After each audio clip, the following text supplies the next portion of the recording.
प्रथम कथा। माँ दुर्गा आदि शक्ति देवी पार्वती का ही प्रतिरूप है। देवी पार्वती हिमालय राज की पुत्री थी। बचपन में ही उन्होंने भगवान शिव को अपना पति चुन लिया था, अतः वह सदा उनकी भक्ति और आराधना में लीन रहती थी। विवाह योग्य होने पर भोले शंकर को पति के रूप में पाने की कामना में वह एक ऊंचे पर्वत पर जाकर तप करने लगी।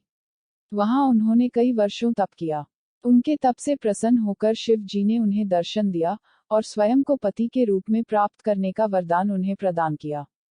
इसके उपरांत दोनों का विवाह बड़ी ही धूमधाम से संपन्न हुआ, जिसमें सारे देवी देवता, ऋषिगण और शिवगण सम्मिलित हुए।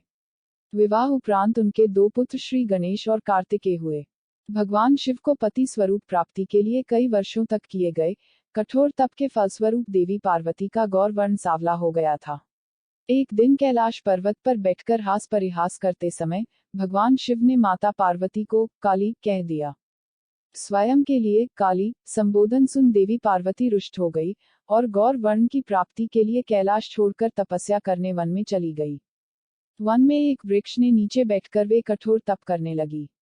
इस बीच एक दिन एक भूखा शेर भटकते हुए वहां आ पहुंचा। देवी पार्वती को देख उनका भक्षण कर अपनी क्षुधा शांत करने की मंशा से वह उनके समीप पहुंचा, किंतु देवी पार्वती के तप का तेज इतना था कि वह शेर उनका भक्षण न कर सका और वहीं बैठकर उनकी तपस्या समाप्ति की प्रतीक्षा करने लगा। माता पार्वती को तप करते हुए कई वर्ष बीत गए। इतने वर्षों तक वह शेर वहीं उनके समीप बैठा रहा। एक क्षण को भी वह अपने स्थान से नहीं हिला। अंततः देवी पार्वती के तप से प्रसन्न होकर शिव जी ने उन्हें दर्शन दिए और गौर वर्ण का वरदान प्रदान किया। वरदान प्राप्ति उपरांत शिव जी के निर्देशानुसार देवी पार्वती गंगा के तट पर पहुंची। गंगा में स्नान उपरांत उनके भीतर का काला स्वरूप देवी के रूप में बाहर निकल गया और उन्हें गौर वर्ण प्राप्त हुआ।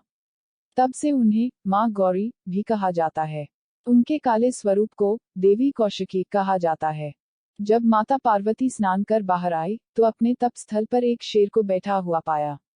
बाद में उन्हें ज्ञात हुआ कि उनका भक्षण करने आए शेर ने उन्हें अपना ग्रास नहीं बनाया और इतने वर्षों तक उनके समीप बैठा रहा। इस तरह वह भी उनके तप में सम्मिलित रहा। प्रसन्न होकर वर्षों तक तप में साथ देने वाले शेर को उन्होंने अपना वाहन बना किया। तब से ही माँ दुर्गा का वाहन शेर है और उन्हें माँ शेरावाली भी कहा जाता है। द्वितीय कथा। इस कथा का उल्लेख स्कंद पुराण में मिलता है।